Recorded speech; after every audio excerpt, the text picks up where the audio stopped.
សែនជ័យបារមីសេរីមង្គលជូនខ្លាំងបងប្អូនមកអើយបងប្អូនជួយមើលគ្នាប្រកៀកប្រកាត់គ្នាមែនតែម្ដងហើយមកច្រើនណាស់ក្រុមការងារជួយ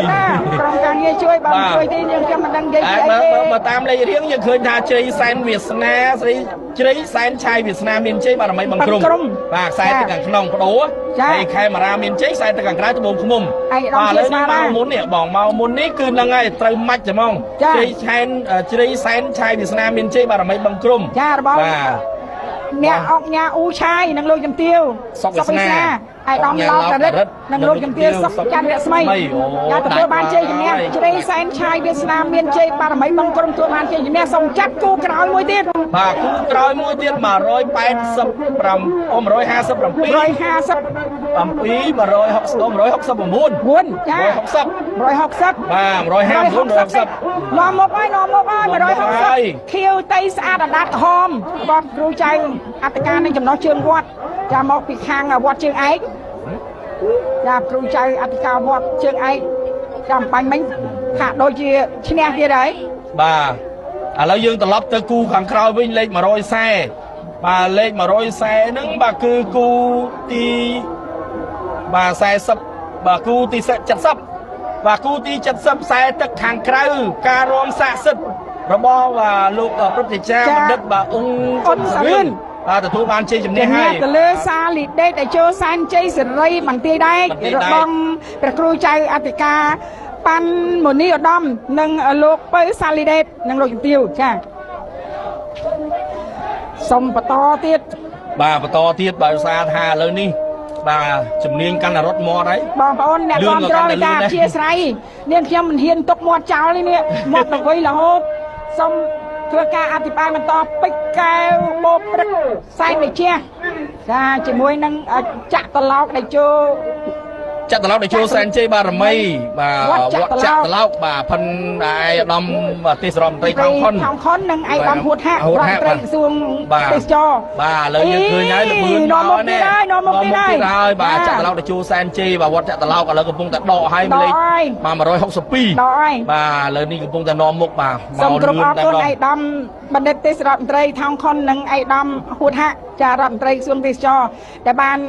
ឧបត្ថម្ភទូកចាក់ត្រឡោកដែលចូលសែនជ័យបារមីវត្តចាក់ត្រឡោកមកពីខាងបារាយកំពង់ធំទទួលបានជ័យជំនះហើយបាទទៅលើពេជ្រកែវបព្រឹកសែនជ័យមកពីខាងកំពង់ចាមកំពង់ធំកំពង់ចាមបែកគ្នាចាផ្លូវជាតិលេខ7កំពង់ធំកំពង់ចាមជាប់គ្នាកំពង់ធំកំពង់ឆ្នាំងក៏ជាប់គ្នាបាទសូមបន្តបាទសូមបន្តទៅគូបន្ទាប់ទៀតបាទគឺច័ន្ទវង្សមហាសែនតេជះខ្សែទឹកខាងក្នុងការបញ្ជើងទី1ឥឡូវបដូរទៅខាងក្រៅ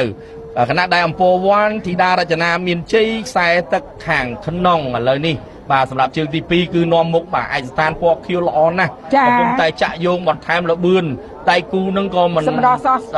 លបឿនដែរបាទគឺវង្សមហាសែនតេជះបាទបន្ថែមលបឿនហើយអំពរវ័នធីតារចនាមានជ័យនេះគឺជាទូកដែលទទួលបានការឧបត្ថម្ភពីសម្ដេចអគ្គមហាសេនាបតីតេជោហ៊ុនសែននិងសម្ដេចអតីតប្រធានាធិបតីប៊ុនរ៉ានីហ៊ុនសែនចាចំណែកឯវង្សមហាសែនតេជះគឺទទួលបានការឧបត្ថម្ភពីសម្ដេចតេជោហ៊ុនសែនចាបាទសម្ដេចទាំង3រួមគ្នាសម្ដេចទាំងទ្វេរួមគ្នាឥឡូវទទួលបានជ័យជំនះហើយបាទទូកណាក៏សម្ដេចឈ្នះដែរឥឡូវឈ្នះទាំងអស់ប៉ុន្តែឆ្នាំនេះអត់ទាន់ឃើញទូកសម្ដេចពុកជួបសម្ដេចកូននេះណាចាតិចទៀតជួបហើយចាអាចថ្ងៃស្អែកអីថាបានបងប្អូនអាចគូកងតរវេលាជាថ្មីខ្ញុំហ៊ានថាអត់សំចៃមកទេបាទកីឡាអញ្ចឹងហើយបាទបង្កទៅភាពសប្បាយរីករាយរួមនឹងការផ្ដល់នូវទស្សនីយភាពបន្ថែមនៃការអធិប្បាយខ្លែងខ្លមដូចយើងថែមគ្រឿងក្នុងចអញ្ចឹងណាបាទនេះដើម្បីតែបងប្អូនប្រជាពលរដ្ឋបានសុខសប្បាយទាំងផ្លូវកាយផ្លូវចិត្តបាទផ្លូវអារម្មណ៍ទៀតផ្លូវអារម្មណ៍ចាបាទឥឡូវយើងបន្តទស្សនាជាបន្តបងគូទី83គូទី83នេះមកតាមលេខរៀងដែរឬទេ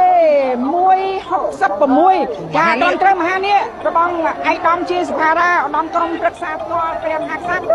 ចាមកពីទូរទស្សនិកជនជាទីគោរពនៅពេលនេះគឺការអញ្ជើញដល់របស់សម្ដេចមហាបវរធិបតី ហ៊ុនម៉ាណែតនាយករដ្ឋមន្ត្រីនៃព្រះរាជាណាចក្រកម្ពុជានិងលោកជំទាវបណ្ឌិតពេជ្រច័ន្ទមនីនៅក្នុងការនោះក៏មានការអញ្ជើញទទួលស្វាគមន៍ពីអាយឧត្តមអស់លោកស្រីលោកជំទាវជាពិសេសគឺអាដាមខួងស្រេងជាម្ចាស់ទឹកម្ចាស់ដីគឺអភិបាលនៃគណៈអភិបាលរាជធានីភ្នំពេញហើយនិងអាយឧត្តមលោកជំទាវជាច្រើនរូបទៀតសូមជម្រាបជូនថានៅក្នុងអាណត្តិទី7នេះសម្ដេចមហាបវរធិបតីក្នុងនាមជានាយករដ្ឋមន្ត្រីគឺបានបញ្ចេញនៅកម្លាំងឆន្ទៈដ៏មោះមុតក្នុងការដឹកនាំនាវាកម្ពុជាឆ្ពោះទៅរកសន្តិភាពស្ថិរភាពនយោបាយពេញលេញជាបន្តទៀតគឺបដិញ្ញាក្នុងការថែរក្សាឲ្យបាននៅក្នុងការថ្លែងសន្ទរកថាដំបូងមិនថានៅក្នុងកិច្ចប្រជុំរដ្ឋសភានីតិកាលទី1ក៏ដូចជាការដឹកនាំកិច្ចប្រជុំពេញអង្គគណៈរដ្ឋមន្ត្រីគឺសម្ដេចមហាបវរធិបតីនាយករដ្ឋមន្ត្រីបានបដិញ្ញាការពារជាតិសាសនានិងព្រះមហាក្សត្រជាពិសេសលើកកម្ពស់ខឿនសេដ្ឋកិច្ចជាតិដើម្បីបម្រើប្រជាជនប្រជារាស្ត្រប្រកបទៅដោយភាពសុខសាន្តហើយទាំងឆាកតំបន់និងអន្តរជាតិគឺសម្ដេចធិបតីបានធ្វើដំណើរទៅចូលរួមកិច្ចប្រជុំកំពូលនានាទាំងអាស៊ីទាំងអឺរ៉ុបទាំងកិច្ចប្រជុំកំពូលអាស៊ាននិងកិច្ចប្រជុំកំពូលពាក់ព័ន្ធរួមនឹងការអញ្ជើញទៅកាន់ប្រទេសផ្សេងៗទៀតនៅក្នុងសកលលោកដើម្បីចំណុចសំខាន់គឺទំនាក់ទំនងចំណងការទូតហើយចំណុចសំខាន់មួយទៀតនោះគឺការធ្វើការទូតផ្នែកសេដ្ឋកិច្ចមានន័យថាធ្វើ marketing ធ្វើទីផ្សារដើម្បីគៀងគរវិនិយោគិនអ្នករកស៊ីទទួលទានទាំងបរទេសទាំងនៅក្នុងស្រុកឲ្យមកបណ្ដាក់ទុនវិនិយោគនៅក្នុងព្រះរាជាណាចក្រកម្ពុជាដើម្បីសម្រេចបាននៅចក្ខុវិស័យឆ្នាំ2030និងឆ្នាំ2050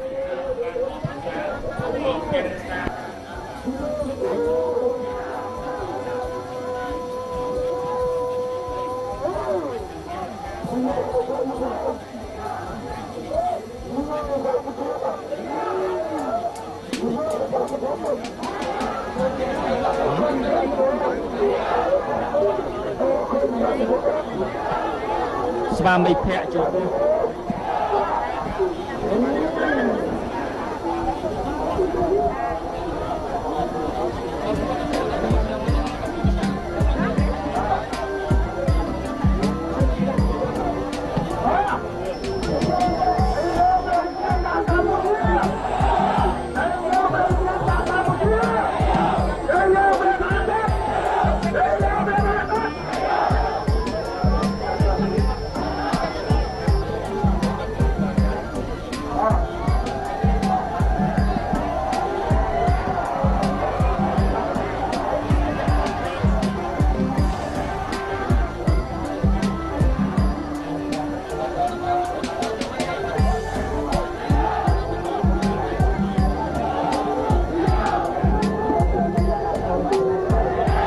ចាបងប្អូនជាទីគោរពរាប់អាន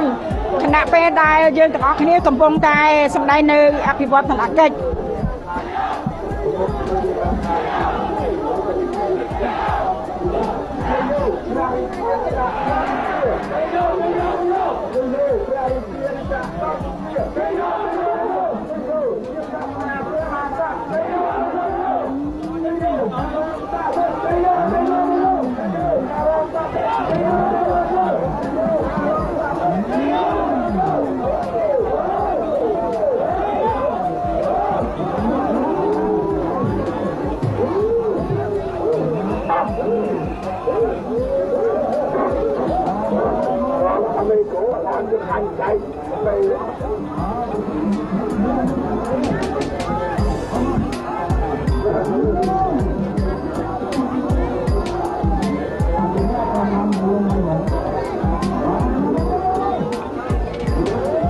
បាទជាមួយគ្នានេះក៏សូមថ្លែងអំណរគុណបាទនៅការចូលរួមឧបត្ថម្ភគ្រប់គ្រងពីសំណាក់ដ៏ខ្ពង់ខ្ពស់សម្ដេចបវរធិបតីបាទខ្ញុំនឹងជម្រាបជូនបាទលទ្ធផលជាបន្ត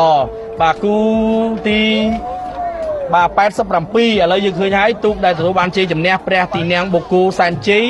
មហាធិបតីបាទមហាបវរធិបតីគឺទទួលបានជ័យជំនះបាទសម្រាប់ជើងទី2បាទកលេចទៅក្រោយបន្តិចបាទគូទី84គឺទូកព្រះខ័នពេជ្របាទទទួលបានជ័យជំនះជើងទី2ទៅលើវីរៈបាទបរោះធុនជ័យសួស្តីឧត្តមមនីចាគូ84ចា ឌីសែនជ័យបារមីបពៀប្រែប្រួលទៅលើអាភិបចាញ់ឈ្នះមួយជើងម្នាក់ទៅលើអសព្រួនពេជ្រចារីឯថេងសជ័យបារមីសវណ្ណរាជសី